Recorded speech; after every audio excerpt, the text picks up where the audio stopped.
नीतीश कुमार ने संसद में जाके और नीतीश कुमार ने सोशल मीडिया पे ये कहा था कि आरजेडी इतनी भ्रष्ट है, आरजेडी इतनी करप्शन वाली है कि उसने रेलवे घोटाले करे, उसने शिक्षा घोटाले करे। उन्होंने अपने खुद मुंह से कहा, मैं नहीं बोल रही, आप उनके बयान देखना। और उन्होंने खुद अपने मुंह से बोला घोटाले उन्होंने बहुत करे। आज उन्हीं उसी पार्टी में घुस गए, आज उसी पार्टी में घुस गए। जाहिर सी बात है इन्हें बीजेपी से कुछ मिल नहीं रहा मोटा, तो ये सोच रहे कि किसी और पार्टी में चले जाएं। अब बात आ गई दोगलेपन वाली बात। भाई साहब इन्होंने कितनी बार दोगलापन करा है, 7 बार मुख्यमंत्री रह चुके हैं नीतीश कुमार और 8वीं बार अब शपथ ग्रहण करी है। और इनका टास्क है प्रधानमंत्री बनना। और ये जिस हिसाब से पॉलिटिक्स खेल रहे हैं, अनपढ़ लोग पॉलिटिक्स नहीं खेल पाते। ये मेरे को मोदी सरकार की, भाई देखो ये चीज़ तो मेरे को बहुत गलत लगी। एक ब्लैक स्वान टैक्स होता है, हमारे एसएससी में पढ़ा जाता है। ब्लैक स्वान टैक्स वो होता है जैसे अंबानी, अडानी और ये जितने भी बड़े बड़े लोग हैं उद्योगपति, इन पर सबसे ज़्यादा टैक्स लगना चाहिए। गरीबों पर इन्होंने लगा के गरीबों की मतलब हाई ली है। नीतीश कुमार कौन है? पीएम बन भी जाएगा तो तेजस कुमार जब मर्जी आके चप्पल निकाल के उसके मुंह पे मार देंगे। चल साइड हो।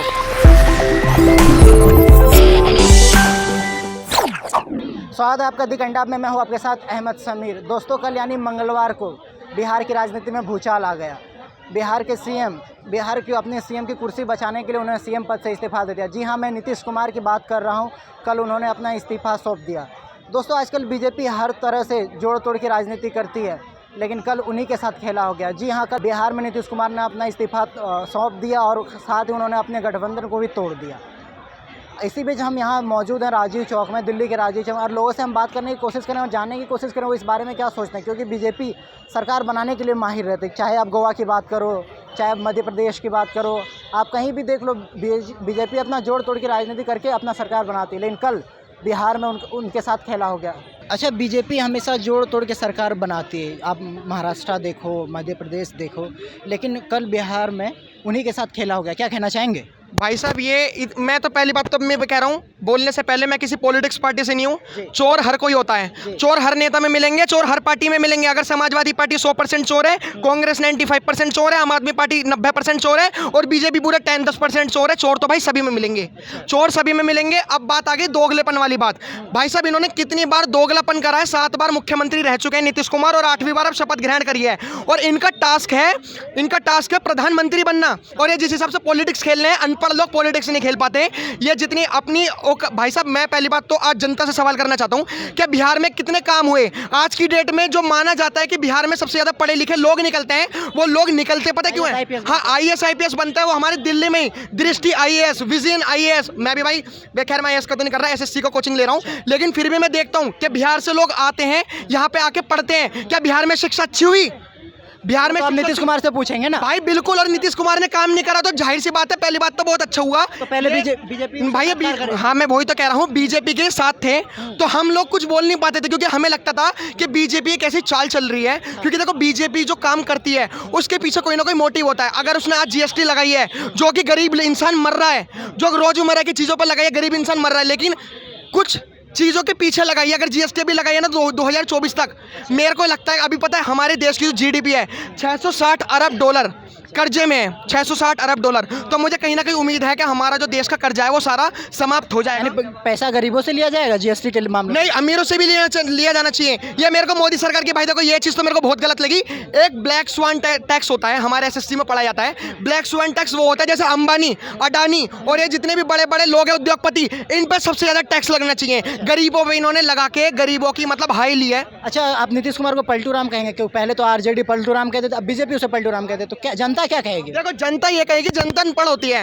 हमने तो भाई नीतीश कुमार को देखा है, नीतीश कुमार को फॉलो करा है। नीतीश कुमार ने संसद में जाके और नीतीश कुमार ने सोशल मीडिया पे ये कहा था कि आरजेडी इतनी भ्रष्ट है, आरजेडी इतनी करप्शन वाली है कि उसने रेलवे घोटाले करे, उसने शिक्षा घोटाले करे। उन्होंने अपने खुद मुंह से कहा, मैं नहीं बोल रही, आप उनके बयान देखना। और उन्होंने खुद अपने मुंह से बोला घोटाले उन्होंने बहुत करे। आज उन्हीं उसी पार्टी में घुस गए, उसी पार्टी में घुस गए। जाहिर सी बात है इन्हें बीजेपी से कुछ मिल नहीं रहा मोटा, तो ये सोच रहे कि किसी और पार्टी में चले जाएं।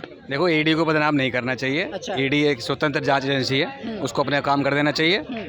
जहाँ तक नीतीश कुमार का सवाल है तो मैं आपसे यही कहूँगा कि 3 इडियट एक पिक्चर लॉन्च हुई थी। अच्छा। जिसमें शुरुआत में ही प्रिंसिपल एक बात कहता है कि जो स्लो चलते हैं उनको पीछे कुचल के आगे बढ़ जाना चाहिए। तो देखो हर एक किसी का सपना होता है। मैं भी आपके माध्यम से, जो भी आपका चैनल का नाम है, मुझे अगर प्रधानमंत्री बनने का अवसर मिले तो मैं आप दोनों को कुचल दूंगा। यानी नीतीश कुमार परिस्थितियों के मुख्यमंत्री हैं। हाँ जी, हर एक किसी को होना चाहिए, आपको भी होना चाहिए। आप भी अगर यहाँ सीपी में अच्छा, वोटर कैसे डिसाइड करेंगे अगली बार नीतीश कुमार को चुनना है या नहीं चुनना है? क्योंकि वो कंफ्यूज हैं किसके साथ, बीजेपी के साथ ये जाएगी, जदयू के साथ, किसके साथ जाएगी, राजद के साथ? वोटर ने तो डिसाइड किया था कि ये बिहार का उज्जवल भविष्य बनाएंगे। अच्छा, 20 साल से तो वहीं राजनीति में लेनो, कहाँ कुछ कर पा रहे, मुख्यमंत्री भी रह चुके हैं। मैं क्या कह रहा हूँ आपसे, मैं यही कह रहा हूँ ना कि वोटर ने तो बिहार का भविष्य सुधारने के लिए नीतीश कुमार को सीएम बनाया, अच्छा। देश का पीएम बनाने के लिए नहीं बनाया। अब वोटर को ये नहीं पता ना कि नीतीश कुमार के दिल में क्या है। नीतीश कुमार के दिल में तो प्रधानमंत्री की गद्दी सवार, मुंह पर सवार है। तो अभी अगर आप विपक्ष का महागठबंधन की अगर आप ध्यान देंगे तो मैं महागठबंधन की तरफ देखो, ममता बनर्जी वो खारिज है, केजरीवाल वो खारिज है, सोनिया गांधी बिना सर पैर के पहनते हैं, कोई लेना देना ही नहीं है, अखिलेश यादव उनका भी कोई अता पता नहीं है। तो इकलौता आदमी ऐसा है जो नीतीश कुमार, जो महागठबंधन की तरफ से पीएम का कैंडिडेट बन सकता है, मटेरियल हो। यही उनको एक मीठी पुड़िया उनके गले में बांधी है तेजस्वी कुमार ने कि अगर महागठबंधन बाई चांस सांसद लोकसभा। तो तेजस्वी कुमार मुख्यमंत्री क्यों नहीं बने जब उनको पीएम बनना है नीतीश कुमार को? ऐसा मैं एक बात और बताता हूँ आपको, बाल साहब ठाकरे किंग मेकर, किंग बनने से अच्छा है किंग बनाना। अच्छा, उससे ज़्यादा पावर उसके पास आती है जो किंग बनाता है। अच्छा, उससे ज़्यादा पावरफुल होता है वो जो कुर्सी पे बैठा हुआ है, और जो कुर्सी पे बिठाता है उसकी ज़्यादा ताकत होती है। वो जब मर्जी थप्पड़ मार सकता है आके। नीतीश कुमार कौन है, पीएम बन भी जाएगा तो तेजस्वी कुमार जब मर्जी आके चप्पल निकाल के उसके मुंह पर मार देंगे, चल साइड हो। अच्छा, सोशल मीडिया में एक अभी मीम चल रहा है कि सरकारें आएंगी जाएंगी, बस नीतीश सीएम बने रहेंगे, क्या कहेंगे? अरे वो पीएम का सपना देख रहे हैं, सीएम का आप छोड़िए आप। हाँ। अगर आज उन्होंने बीजेपी से गठबंधन तोड़ा है तो पीएम का ख्वाब देखकर तोड़ा है। अच्छा, हाँ जी, पीएम बनेंगे वो। पीएम बनेंगे। और ये तो देखो मुंगरी लाल के सपने होते हैं, मैं भी देखने लगता हूँ आपके साथ खड़े हुआ हूँ, मैं भी सपना देखने लगूंगा कि चलो मैं किसी दिन यहाँ भाषण दे रहा हूँ, हो सकता है यहाँ का विधायक बन जाऊँ, हो सकता है यहाँ का पार्षद बन जाऊँ। तो मैं अगर सारा काम धाम छोड़ के भाषणबाजी कर रहा हूँ तो मुंगरी लाल के सपने ही तो हैं ये। तो नीतीश कुमार देख सकते हैं तो मैं भी देख सकता हूँ। अच्छा, ऐसा बोला जाता है कि बीजेपी हमेशा से जोड़ तोड़ करके अपनी सरकार बनाने की कोशिश करते, चाहे मध्य प्रदेश हो, महाराष्ट्र हो, कहीं भी। लेकिन कल बीजेपी के साथ बिहार में खेला हो गया, क्या कहेंगे? देखिए, ये सुशासन जो बाबू के नाम से प्रसिद्ध हैं, ये आप देख रहे हैं, इनको जब लगा कि जनता इनको नकार देगी, अच्छा। तो ये चुनाव में बीजेपी के साथ गठबंधन करके मेजॉरिटी में आए।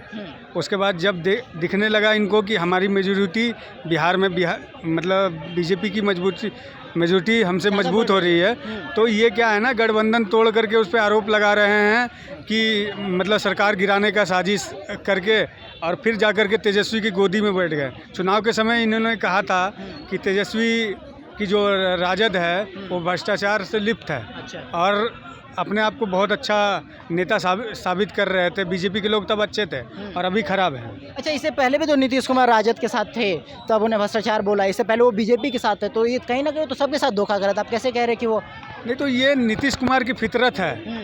तो बीजेपी ने उस पर भरोसा क्यों किया? बीजेपी वहाँ अलायंस शुरू से चल रही थी, इसलिए उनके साथ सरकार आगे कंटिन्यू करना चाह रही थी। अच्छा। लेकिन वो बीच में धोखा दिए। इनका सबक बिहार के जनता आने वाले चुनाव में उनको समझाएगा।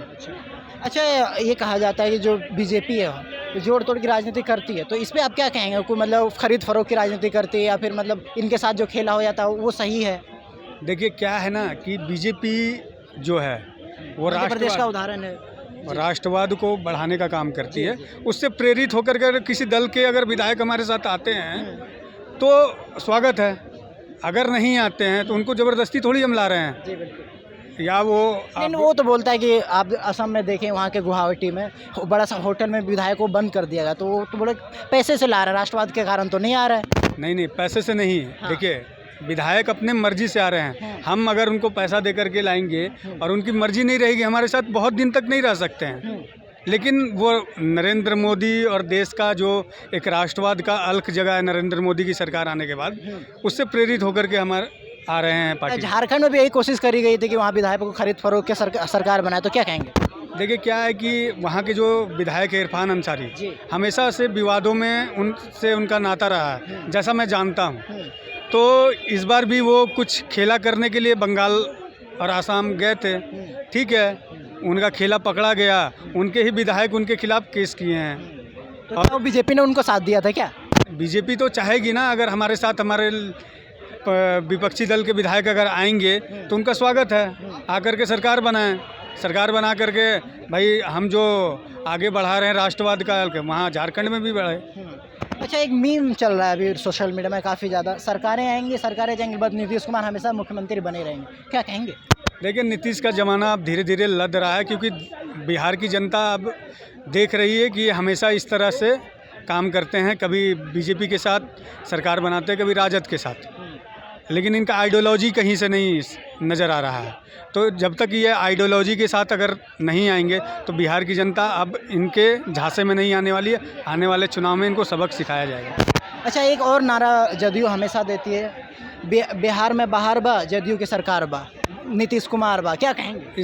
इस बार समझ में उनको आ जाएगा बिहार में बाहर बा नीतीश कुमार की सरकार बा कि नहीं के, ये समझ में आ जाएगा अभी आने वाले चुनाव में, आप देख लीजिएगा।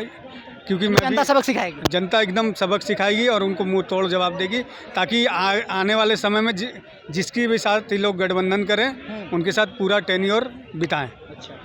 नीतीश कुमार का कोई विचारधारा नहीं लगता है क्या? वो कभी उनके साथ चले जाते हैं, कभी इनके साथ चले जाते हैं, क्या कहेंगे? लेकिन नीतीश कुमार जेडीयू जो आइडियोलॉजी की पार्टी ही नहीं रह गई है, जैसा मुझे लगता है। उनके अंदर अभी आरसीपी सिंह जो मिनिस्टर थे, वो अलग विरोध का स्वर फूंक दिए हैं, तो कहीं ना कहीं ये कमी है उनके अंदर, नीतीश कुमार उनके नेतृत्व के अंदर, इसलिए उनके ही पार्टी के लोग उनको नकार रहे हैं। और इस बार भी मतलब हमारे साथ जेडीयू का गठबंधन था बीजेपी के साथ, तो उसमें भी जनता ने साबित किया कि जेडीयू से वहाँ मजबूत पार्टी बीजेपी है। अच्छा, अंदर खाने एक बात चल रही थी कि आरसीपी सिंह है ना, बीजेपी के साथ मिल के वो अपना खुद का सरकार जेडीयू को पार्टी तोड़ के खुद का सरकार बनाना चाहने की, जो शिवसेना का वहाँ पे हुआ महाराष्ट्र में शिंदे मॉडल, तो उसी को लागू करना चाह रहे थे। तो इसी तरह नीतीश कुमार ने पहले देख लिया और उन्होंने सरकार तोड़ दिया, तो क्या कहेंगे? नहीं, ऐसा कुछ नहीं है, क्या कि आरसीपी सिंह उन्हीं के कैडर थे, ये बीजेपी के कैडर नहीं थे। कहीं ना कहीं नाराज़गी है, नाराज़गी जाहिर किया उनको पार्टी मतलब अर्श से फर्श पर ले आई, तो वो कहीं ना कहीं एब्रोइंड होंगे। और हमारे साथ अगर बीजेपी के साथ वो आना चाहते हैं तो उनका स्वागत है, पार्टी स्वागत करती है। अब उनके साथ उनसे प्रभावित अगर विधायक हैं और वो तोड़ करके लाते हैं तो इसमें उनकी उपलब्धि है, बीजेपी इसमें कुछ नहीं कर रही है।